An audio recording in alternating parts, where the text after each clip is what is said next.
Hello friends, it's 7:30 p.m. and you are tuned to the General Overseas Service of All India Radio, the voice of the nation. We are here with news, views, celebrity endorsements, write-ups, videos, vox pop, tips of the day and music for your listening pleasure. So happy tuning in.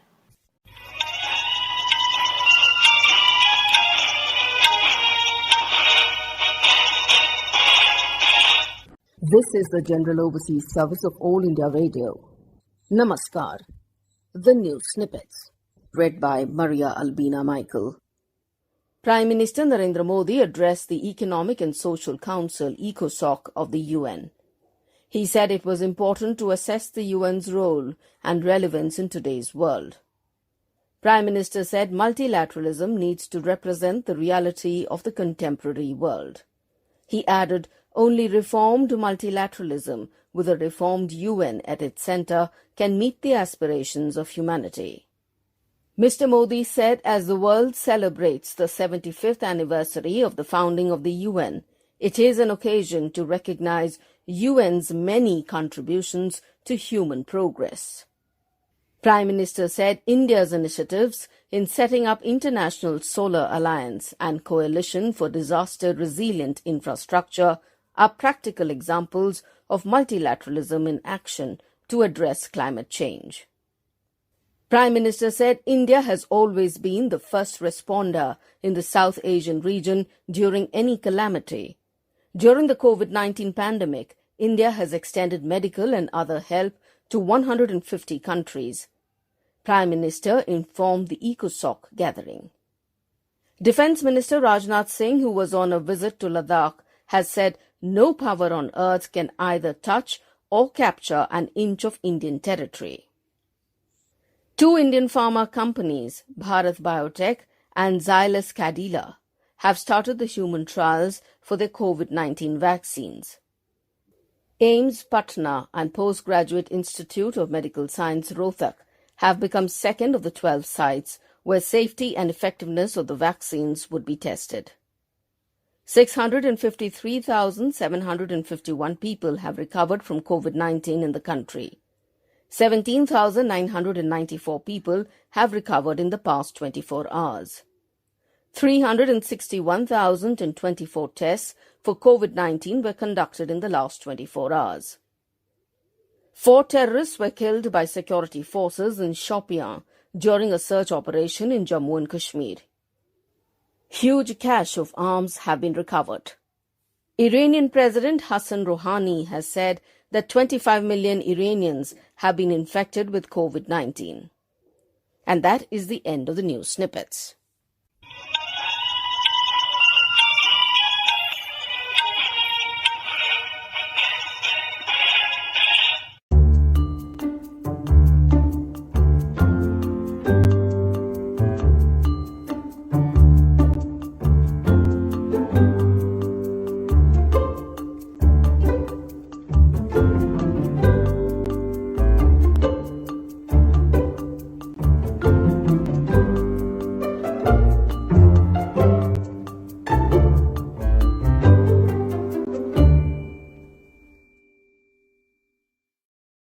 Celebrating Mandela Day, we have Banvi Mago of class 9th Sri Venkateshwara School talking to us on Mandela Day.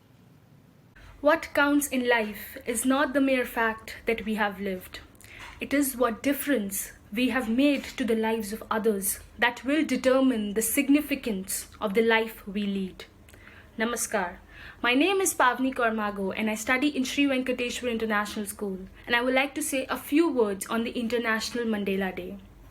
In the year 2009, the United Nations decided that 18th July, the birth date of the anti-apartheid leader Nelson Mandela, will be celebrated world over as the Nelson Mandela Day.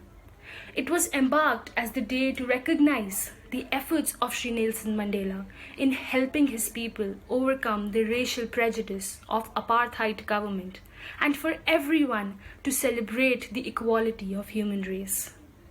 Born in 1980, Nelson Mandela was one of those rare leaders who not only helped his people gain their rightful place in governing their nation, but also ensured that there was no feeling of hostility and revenge towards the white community after he came in power. This day celebrates Nelson Mandela's life and is also a global call to action for people to recognize their ability to have a positive effect around them. It hopes to inspire people to embrace the values that Nelson Mandela shared, like democracy, freedom, equality, diversity, and respect. This day celebrates the idea that each individual has the power to transform the world, the ability to make an impact through volunteering and community service.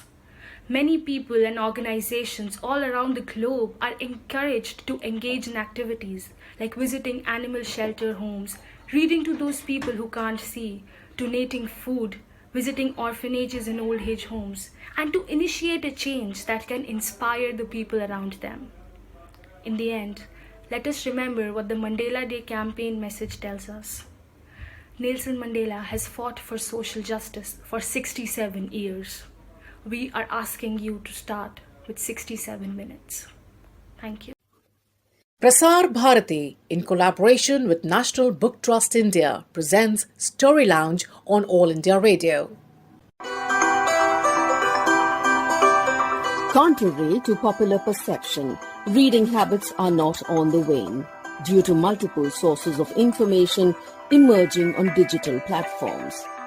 Yet, book publishing is on a downslide. This ultimately affects people who are on the wrong side of the digital divide and cannot afford new gadgets. To support them, Prasar Bharati and National Book Trust have come together to promote books over the radio, which is an affordable medium in the context of our socio-economic milieu. Music of the Hills, a thrilling story that introduces young readers to the concept of biopiracy and how it affects environment in East India. This is authored by Ranjita Biswas and narrated by Sudha Puri, a publication of National Book Trust India. Hello children, I am Sudha Puri and I am going to narrate a story called Music of the Hills by Ranjita Biswas. It has been published by the NBT, that is the National Book Trust of India. There it was again. Jocelyn and June looked at each other. The notes of the piano floated down from the abandoned house. They shivered a little and quickened their steps as the air swished through the tall pine trees. It was uncharacteristic of the sisters, the J sisters as people called them, to get scared easily. They were always known to be quite daring. They used to go off on their own to climb the hills behind their house or fishing with the villagers in the mountain stream when they were not busy playing basketball or football. They were quite good at it and in fact had represented their school at many basketball and football tournaments. Kong Mary, who looked after their house, had told them one evening, her eyes round with excitement, "My father told me that a British soldier, Williamson Sahib, used to stay there long ago. He had fallen in love with Shillong when he was here during the Second World War and decided to stay on after the war got over. His wife came to join him from England. The Sahib used to play the piano very well. In the evening people heard him play and his wife singing with him. But sadly, his wife died in an accident. Williamson Sahib never returned to England. He still played the piano every evening. One summer, after 5 years or so after his wife's death, the windows of the cottage remained closed for 2 days. There was no piano notes coming out from the house either. The maid who worked in his house told the neighbors and they informed the police. The police broke into the door. They found him dead on his bed." "But what is it to do with the ghost?" the girls asked Kong Mary. She whispered dramatically, "After 1 week of Sahib's death, there was sound of piano heard one evening. Who could have played it? The house was locked. Williamson Sahib's ghost. Who else?" Jocelyn and June could not stop laughing at Kong's great ghost story. Brought up by Uncle Henry, the twins could not help being skeptical. He was their father's brother and a renowned geologist. He insisted on developing a scientific mind which questioned everything. If he knew that Kong Mary had told them ghost stories, he would have been very angry indeed. The twins had found a home with Dr. Henry after their parents passed away prematurely. He was in the hills searching for rare butterflies and orchids to document them. Who knows, they would disappear one day, the way we humans are destroying the environment, he would often exclaim. A bit eccentric, yes, but he was very fond of his nieces. Sometimes in summer, their uncle took them along too in the expeditions on weekends to places like Cherrapunji and Mauflang, where orchids grew abundantly. Kong Mary would then pack a picnic basket with sandwiches and cakes and a flask of tea. We have some of the rarest specimens in Meghalaya. Do you know that?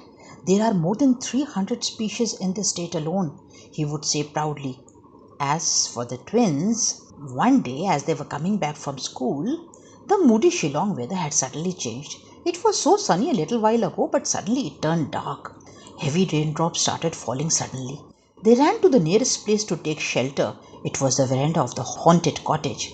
As Jocelyn and June waited for the rain to stop, suddenly notes from a piano seemed to float out from inside the house. They looked at each other, not liking to admit to each other that they were scared. Instead, by common consensus, they decided to step out of the veranda. They did not say anything to Kong Mary. If anything, she would have got more scared, and the gossip in the locality about the ghost being real and the twins, they wanted to avoid all this. And besides, if Uncle Harry, who was in Brazil nowadays, if he had heard this on his return, that they had spread a rumor, he would have been very upset. One day they decided to take the challenge of stepping into the veranda of the house deliberately, just to prove that the haunted house and all these stories were absolutely foolish. As they went near it, they heard somebody call out to them, "Shh, shh." They turned their eyes towards Williamson's cottage. Something moved beside the rose bush next to the house. They shivered. Then they saw a girl, perhaps a little younger to them, beckoning them. The twins hesitated. Then the girl beckoned to them again, more urgently now. The girl was obviously in distress. She was wearing a rather tattered floral print frock. Her cheeks were red like an apple, but fear lined her brown eyes. "I'm Hira," she said in broken Hindi. The twins didn't know how to respond. Why are you calling us? What are you doing near this haunted house?" Jocelyn asked her. "I live in this house," the girl said. "Alone?" asked Jocelyn. "No, with my uncle," the girl said. Her eyes clouded again. Then Hira did an unexpected thing. She caught hold of their hands and pleaded, "Please, please come behind the backyard. I will have to talk to you. If somebody sees us, we'll be in trouble." The sisters looked at each other and they saw that the backyard was neat and clean. Obviously, somebody had swept it. But before they could ask anything, Hira spoke, her voice urgent. "Listen, my uncle and his friend have gone down to Nongpo for business." "Why are you so afraid?" The twins were puzzled. "I am from a small village in Nepal." Hira's voice shook as if full of tears. "My parents are dead. We are very poor. We hardly used to have 2 meals a day. This uncle, some distant cousin of my father, has brought me here. I cook the meals and clean up the house for him. They never let me go out of the house. At first, I didn't understand. From time to time, uncle and his friend, they go out, they come back with some creepers. I think they are orchids." "So what's wrong with bringing orchids home?" "That's the whole point.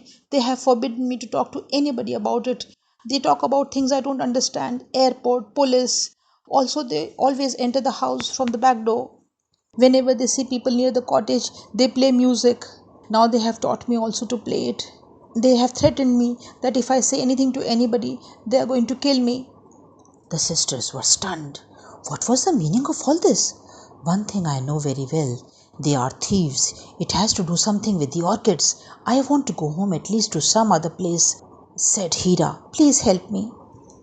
But June was engrossed in another world. Orchids, Orchids. Wasn't there something Uncle Henry was talking about? Biopiracy or something, some word like that. Something to do with rare flora and fauna being smuggled out to other countries. By now Hira was getting agitated. Please go, they might be coming any time, and try to help me. Please help me. The twins went back home. Uncle was there. He listened to the story. He got up after some time and made a call. They were right. He was calling Singh Uncle, a senior police officer and a family friend. Words like orchids, smuggler, Guwahati airport were mentioned quite a few times. After his conversation was over, Uncle Henry confided, I think we are into something. On the third day, when they returned from school, the twins had a surprise waiting for them. Hira! She was sipping tea and biting into Kong's home-baked cookies. Uncle Harry and D.I.G. Singh were there too, beaming. You girls really did a great job. Hira was telling the truth. We have been keeping a vigil on the house with plainclothes policemen. We saw these two men coming out of the house this afternoon with a bag. They tried to run away when we asked them to stop. Hira's uncle belonged to an international gang that operates in these areas. They smuggle out rare species of orchids and sell them at a very high price outside. The buyers can be anybody. And the music was played to scare away people. And Hira, where will she go? At the moment she is with us. The police is trying to contact people in her own country. Great! Till then, the twins jumped in joy. So many stories to listen to from Hira. As for Hira, she looked absolutely happy and a calm girl as she smiled at them from the corner of the room. You were listening to Story Lounge, produced by the World Service of All India Radio on behalf of Prasar Bharati in association with National Book Trust, India.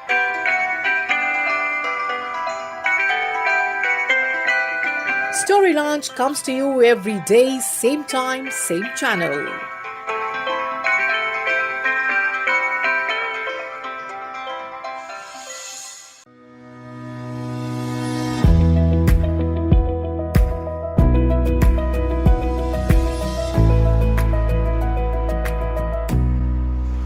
You are tuned to the General Overseas Service of All India Radio. We now bring you today's commentary.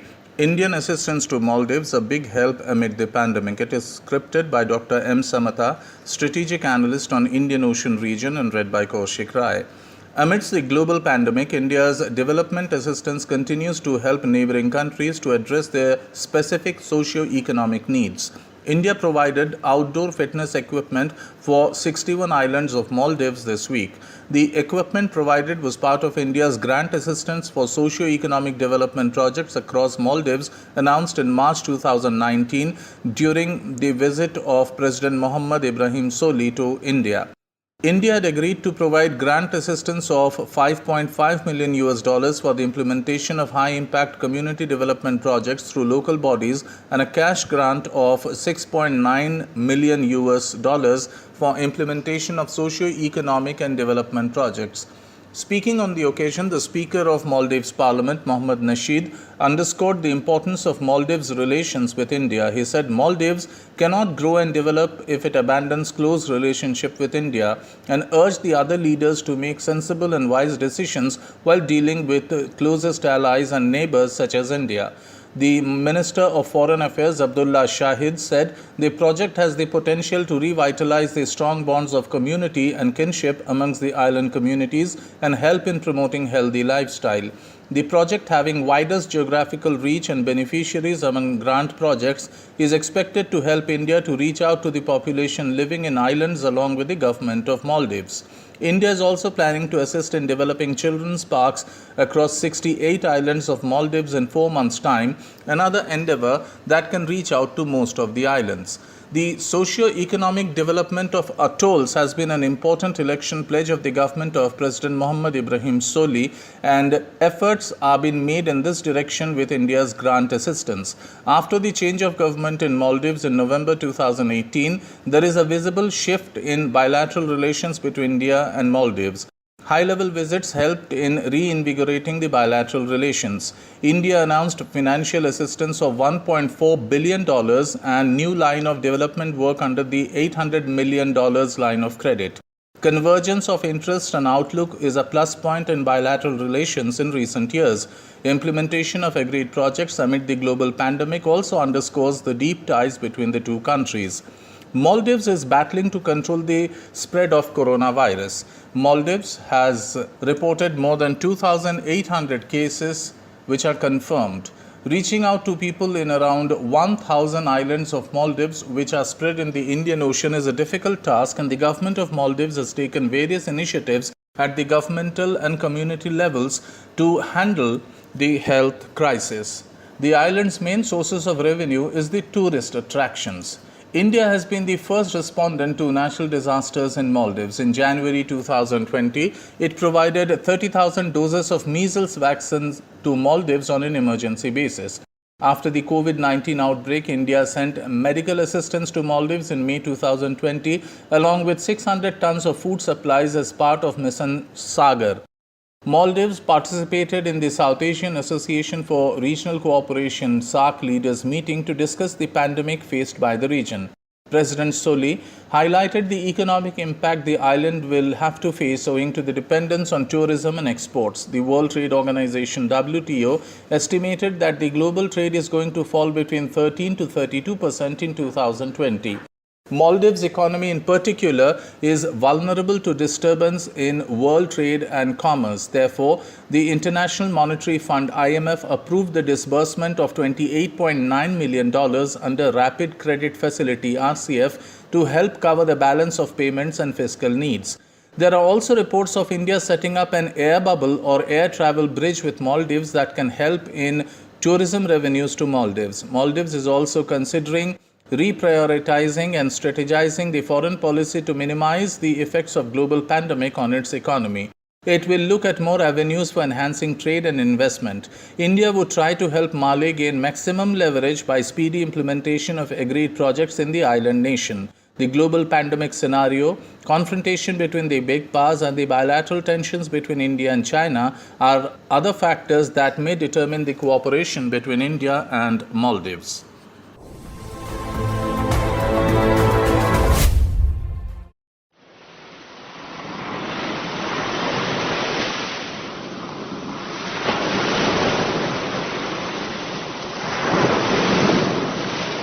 Living on the edge, the coastal lives.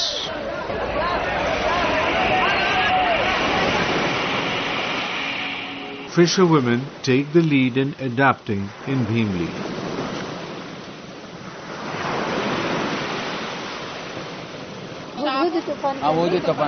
అంటే ఎత్తైన ప్రదేశాలకు వెళ్ళిపోయి తల దాచుకున్నారు.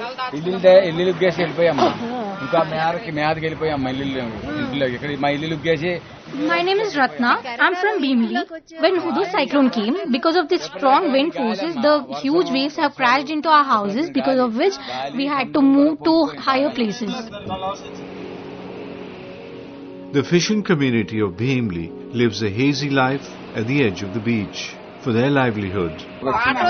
ఏంటంటే పైకి కెరటం ఇలా వచ్చేస్తే ఏంటంటే అది ఒక రేకు ఉంది, ఆ రేక్ అయితే ఒక 4 కిలోమీటర్లు వెళ్ళింది. చాలా పెద్దదా. అక్కడ నుంచి వెళ్తే Hudhud cyclone has damaged our sheds, and even the huge Shivaji statue at the coast got damaged. ఇదంతా తీసుకెళ్లి అక్కడికి వచ్చింది.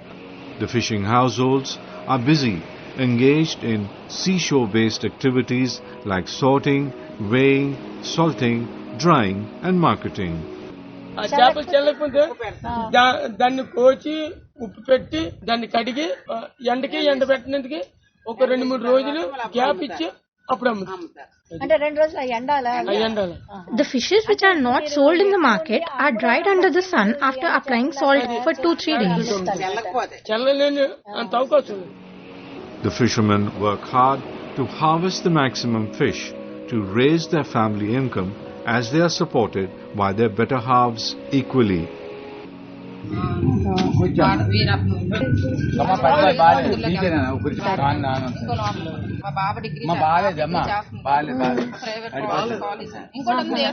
My husband works as a fisherman. I have 2 children, 1 son and 1 daughter. My daughter studies in the same town and she is doing degree, and even my son is studying in the same town. We are willing to send our children out of the town for the further studies.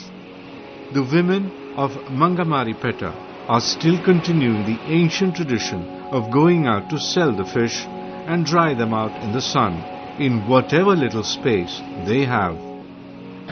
పనికంటే బయటికి వెళ్ళి పని చేసుకుంటామండి. అదే colony side. Fishing alone is not meeting our basic requirements to run our life. We have to search for the work at other places. We travel 10-15 kilometers to do work as maid and laborer. Due to loss of space, erosion and unseasonal rains, these communities are adapting by finding alternative livelihoods. పనికి వెళ్ళి కూలికి వెళ్తే కూలికి వెళ్తాం, కూలికి వెళ్ళి బతుకుతాం. కూలి చేస్తాం అంటే వీళ్ళు ఒక రోజు కూలికి వెళ్తారు, ఇంకో రోజు కూలికి వెళ్తారు. ఒక రోజు కూలికి 600 వస్తాయి, ఇంకో రోజుకి ఉండవు. The whole village of Mangamaripeta is looking for alternative work like household maids and even as laborer in construction related work. If we get lucky and find work and make some money, it's good, but sometimes we don't find any work and return empty-handed. And in Bhimli, it's the women who are leading the way by searching for other income-generating activities.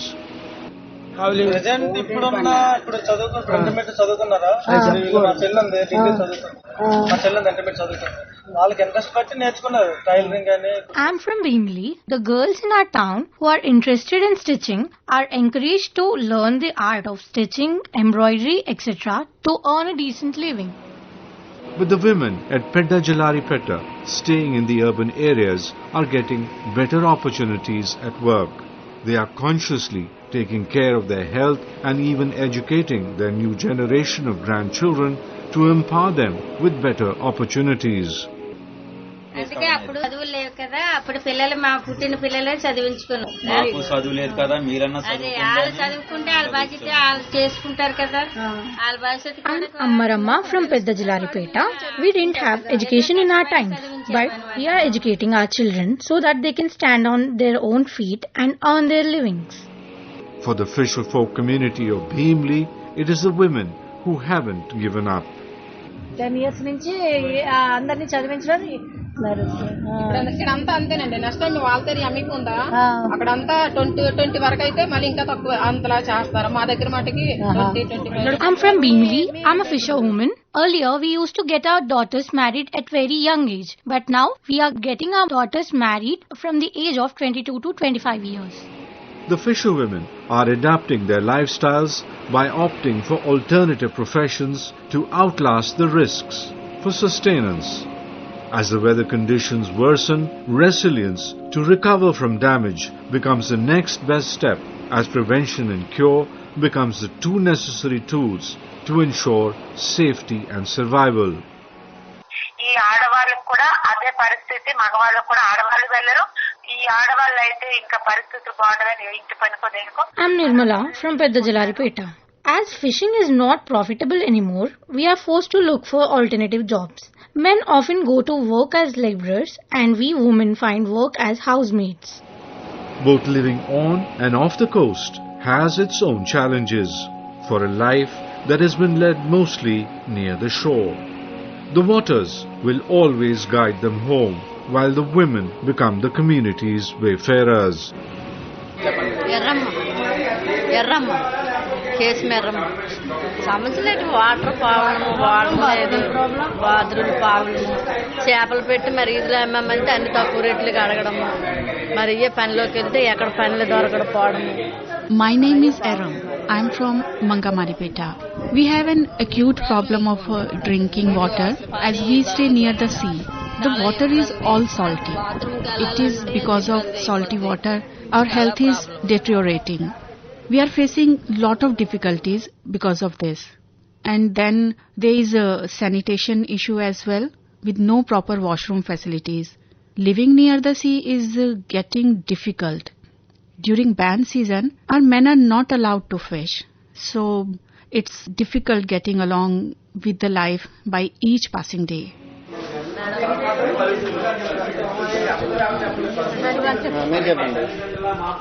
ఎవరు చెప్పినా ఇక్కడ bathroom కోసం కొలాయి కోసం ముందు చెప్పాలా, దాని మించి అన్ season లోనే కొద్దిగా ప్రాబ్లం ఉంటుందని water problem. Water supply from taps is both inadequate and irregular. We can just fill 3-4 buckets of water in a day. Then again next day, no water comes. Sometimes, even after next day, water doesn't come. We keep waiting for water. If water doesn't come, then we have to go far off distance to fetch it. If that too is not feasible, then we have to buy the water. 20-liter bottle is 30 to 40 rupees. We are facing extreme difficulties in getting potable water. This is Dr. Shyamli Singh, working as an assistant professor with Indian Institute of Public Administration. Women are the one who are most affected, and they have to adapt, because if you look at the entire fisher folk, the job is divided. Fishermen are into catching the fish, but once the catch is done, once the fish landing is done, then the role of the fisher women comes into, because they have to do the cleaning, they have to segregate the different species of fishes, then they have to go to the local market to sell the produce, and eventually by selling off fish, they have to run their households. So the effect of the climate change, if you talk in terms of gender perspective, it is more on fisher women. However, the bigger question still remains: how should the community prepare, plan and invest to fight the increasing disasters, as a constant threat to their life and livelihood prevails?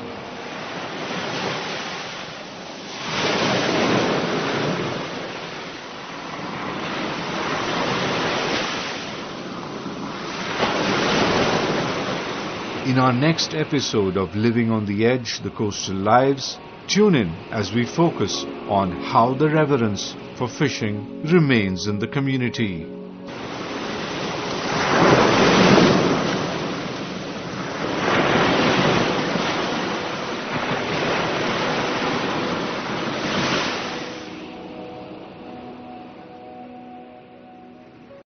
It's now time for a lullaby by Kalki Karmani.